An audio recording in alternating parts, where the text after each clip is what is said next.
अगला अध्याय वायुदेव का अंतर्ध्यान, ऋषियों का सरस्वती में अभिभृत स्नान और काशी में दिव्य तेज का दर्शन करके ब्रह्मा जी के पास जाना। ब्रह्मा जी का उन्हें सिद्धि प्राप्ति की सूचना देकर मेरु के कुमार शिखर पर भेजना। सूत जी कहते हैं, इस प्रकार क्रोध को जीतने वाले उपमन्यु से यदुकुल नंदन श्री कृष्ण ने जो ज्ञान योग प्राप्त किया था, उसका प्रणत भाव से बैठे हुए उन मुनियों को उपदेश देकर आत्मदर्शी वायुदेव सायकाल आकाश में अंतर्ध्यान हो गए। तदनंतर प्रातःकाल नैमिषारण्य के समस्त तपस्वी मुनि सत्र के अंत में अतभ्रव स्नान करने को उद्यत हुए।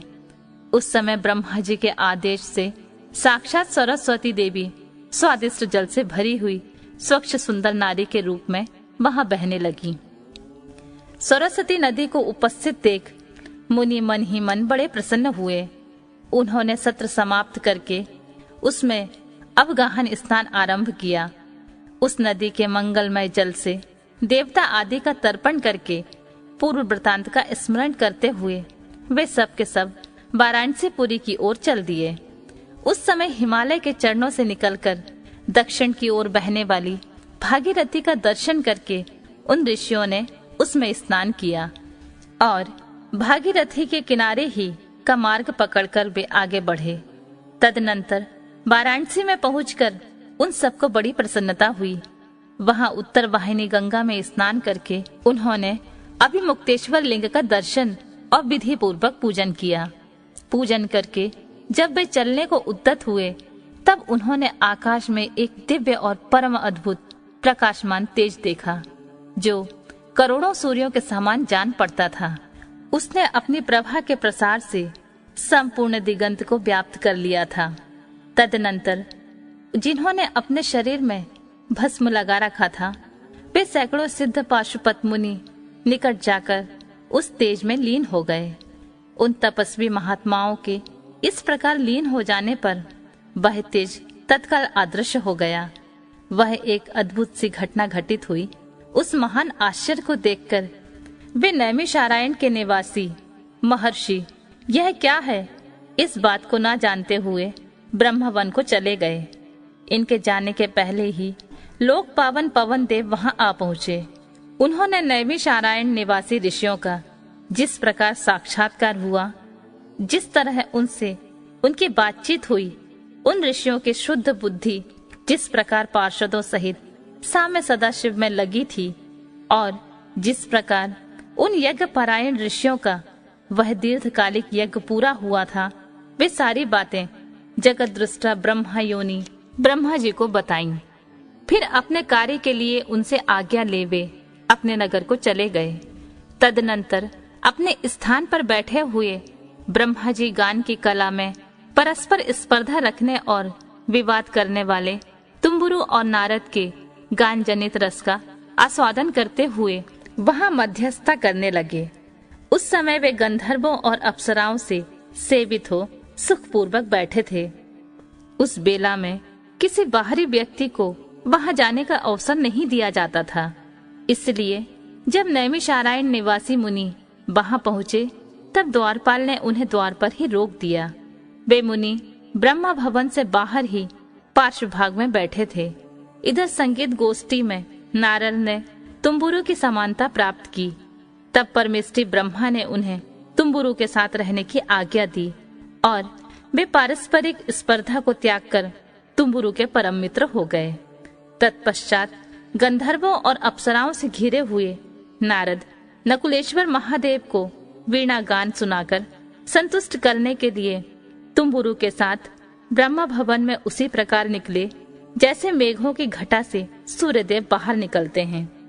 उसी समय मुनिवर नारद को देखकर उन 6 कुलों में उत्पन्न हुए ऋषियों ने प्रणाम किया और बड़े आदर के साथ ब्रह्मा जी से मिलने का अवसर पूछा। नारद जी का चित्त दूसरी ओर लगा था। वे बड़ी उतावली में थे, अतः उनके पूछने पर बोले, यही अवसर है, आप लोग भीतर जाइए। यह कहते हुए वे चले गए। तदनंतर द्वारपाल ने ब्रह्मा जी को उन ऋषियों के आगमन की सूचना दी। उनकी आज्ञा पाकर वे सब एक साथ ब्रह्मा जी के भवन में प्रविष्ट हुए। भीतर जाकर उन्होंने दूर से ही दंड की भांति पृथ्वी पर गिरकर ब्रह्मा जी को प्रणाम किया। फिर उनका आदेश पाकर वे ऋषि उनके पास गए और चारों ओर से उन्हें घेर कर बैठ गए। उन्हें वहां बैठा देख कमलासन ब्रह्मा ने उनका कुशल समाचार पूछा और बताया कि मुझे तुम लोगों का सारा वृतांत ज्ञात हो चुका है, क्योंकि वायुदेव ने ही यहाँ सब कुछ कहा है। अब तुम बताओ, जब वायुदेव तुम्हें कथा सुनाकर अदृश्य हो गए तब तुमने क्या किया?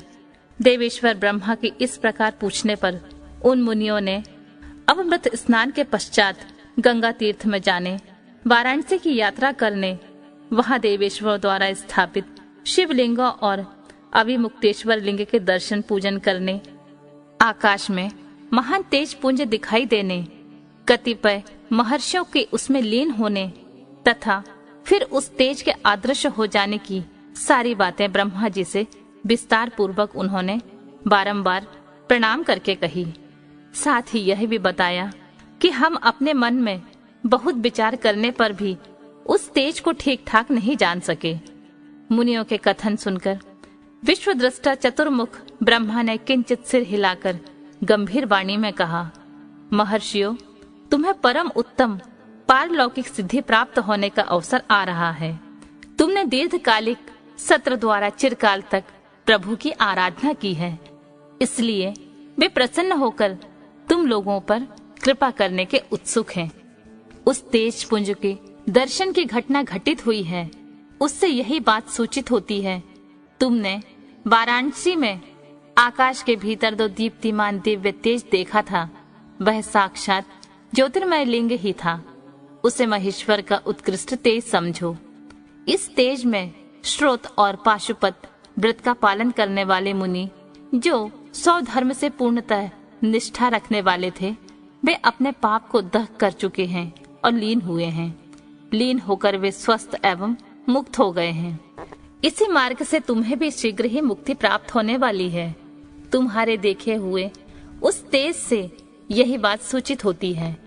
तुम्हारे लिए यह वही समय देववश स्वयं उपस्थित हो गया है। तुम मेरु पर्वत के दक्षिण शिखर पर जहाँ देवता रहते हैं जाओ। वही मेरे पुत्र सनत कुमार, जो उत्कृष्ट मुनि हैं, निवास करते हैं। वे वहां साक्षात भूतनाथ नंदी के आगमन की प्रतीक्षा में हैं। पूर्व काल की बात है, सनत कुमार अज्ञानवश अपने को सब योगियों का शिरोमणि मानने लगे थे, इसलिए दुर्विनीत खो गए थे। यही कारण है कि उन्होंने किसी समय परमेश्वर शिव को सामने देखकर भी उनके लिए उचित अभ्युत्थान आदि सत्कार नहीं किया। वे अपने स्थान पर निर्भय बैठे रहे। उनके इस अपराध से कुपित हो नंदी ने उन्हें बहुत बड़ा ऊंट बना दिया। तब उनके लिए मुझे बहुत बड़ा शोक हुआ और मैंने दीर्घकाल तक महादेव और महादेव की उपासना करके नंदी से भी बड़ी अनुनय विनय की। इस प्रकार प्रयत्न करके किसी तरह उनको ऊंट की योनि से छुटकारा दिलाया और उन्हें पूर्ववत सनत कुमार रूप की प्राप्ति कराई। उस समय महादेव जी ने मुस्कुराते हुए अपने गणाध्यक्ष नंदी से कहा, अनग, सनत कुमार मुनि ने मेरी ही अवहेलना करके मेरा वैसा अहंकार प्रकट किया था, अतः तुम ही उसे मेरे यथार्थ स्वरूप का उपदेश दो। ब्रह्मा का ज्येष्ठ पुत्र मूढ़ की भांति मेरा स्मरण कर रहा है, अतः मैंने ही उसको तुम्हें शिष्य के रूप में दिया है।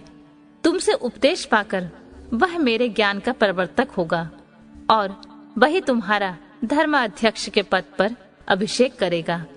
महादेव जी के ऐसा कहने पर समस्त भूत गणों के अध्यक्ष नंदी ने प्रातःकाल मस्तक झुकाकर स्वामी जी की वह आज्ञा शिरोधार्य की तथा सनत कुमार भी मेरी आज्ञा से इस गणराज नंदी को प्रसन्न करने के लिए मेरु पर दुष्कर तपस्या कर रहे हैं। गणाध्यक्ष नंदी के समागम से पहले ही तुम लोग सनत कुमार से मिलो, क्योंकि उन पर कृपा करने के लिए नंदी शीघ्र ही वहां आएंगे। विश्वयोनि ब्रह्मा के इस प्रकार शीघ्र आदेश देकर भेजने पर वे मुनि मेरु पर्वत के दक्षिणावर्ती कुमार शिखर मेरुगिरी के स्कंदन सरोवर के तट पर मुनियों का सनत कुमार जी से मिलना, भगवान नंदी का वहां आना और दृष्टिपात मात्र से पाशछेदन एवं ज्ञान योग का उपदेश करके चले जाना, शिव पुराण की महिमा तथा ग्रंथ का उपसंहार।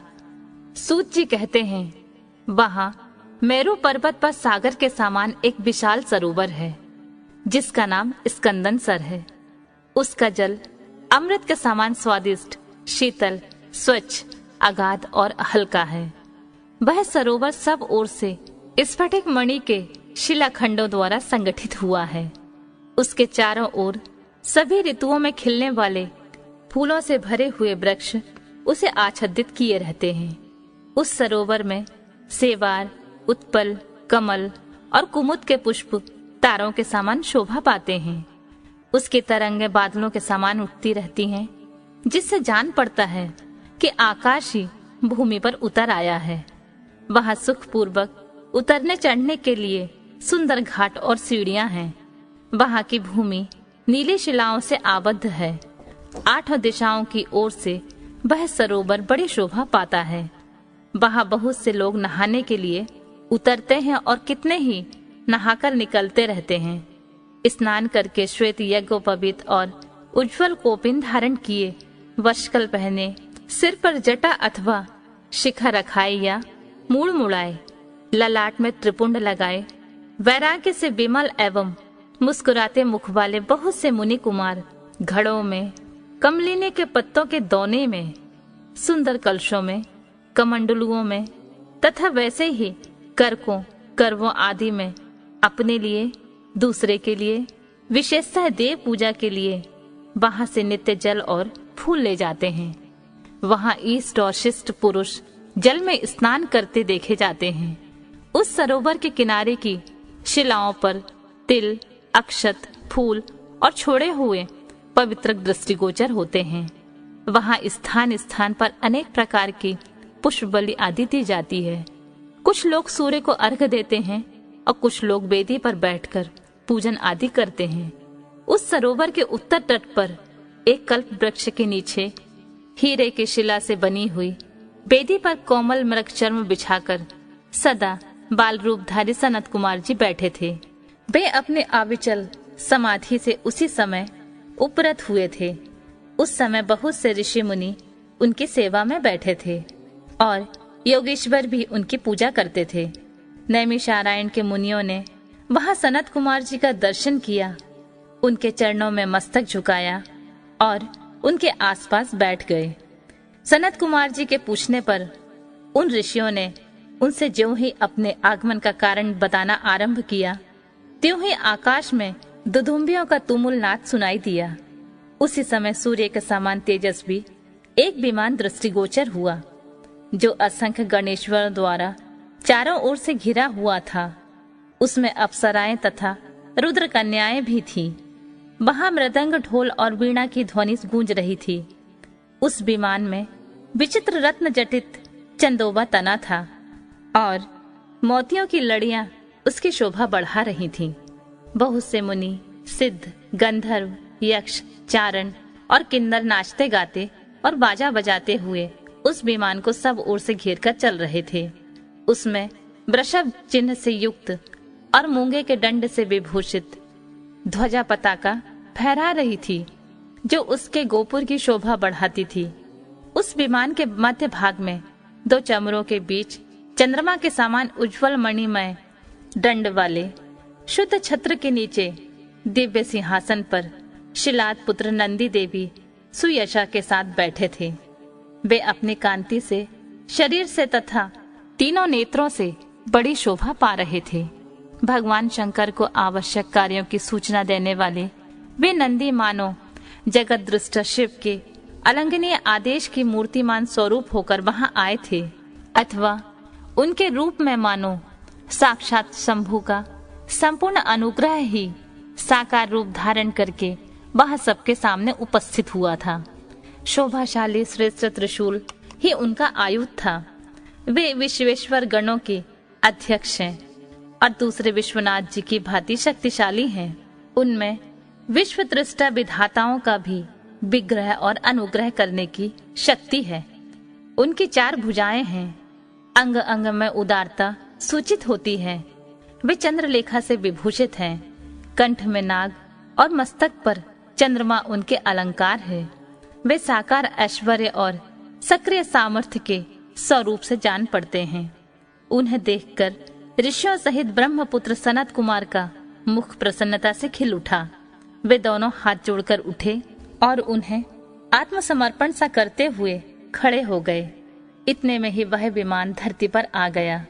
सनत कुमार जी ने देवनंदी को साष्टांग प्रणाम करके उनकी स्तुति की और मुनियों का परिचय देते हुए कहा, ये 6 कुलों में उत्पन्न ऋषि हैं, जो नैमिषारण्य में दीर्घ काल से सत्र का अनुष्ठान करते हैं।